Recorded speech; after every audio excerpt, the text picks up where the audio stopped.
Rossiyada migrantlar orasida eng ko'p jinoyatni o'zbekistonliklar sodir etyapti. Assalomu alaykum aziz muxlis. Agarda bizning kanalimizda mehmon bo'lsangiz, bizga obuna bo'lishni hamda videolarimiz ostida bir dona like tugmasini bosib qo'yishni unutmang. Rossiyada migrantlar orasida eng ko'p jinoyatni o'zbekistonliklar sodir etmoqda.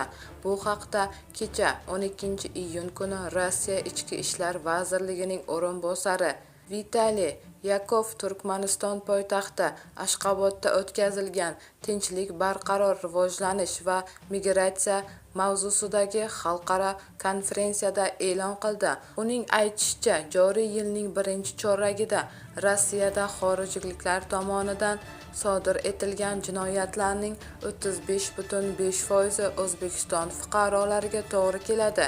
Ikkinchi o'rinda Tojikiston fuqarolari turibdi. Ularga 16,6% jinoyatlar to'g'ri keladi. Ro'yxatni 11,5% bilan Qirg'iziston fuqarolari yakunladi. Shu bilan birga xorijiy fuqarolarga nisbatan tuzilgan ma'muriy bayonnomalar soni birinchi chorakda 1,1% ga kamaygan deyiladi xabarda. Bu xabarni barcha yaqinlarimizga jo'natib qo'yamiz hamda videomiz ostida bir dona like tugmasini bosishni unutmaymiz.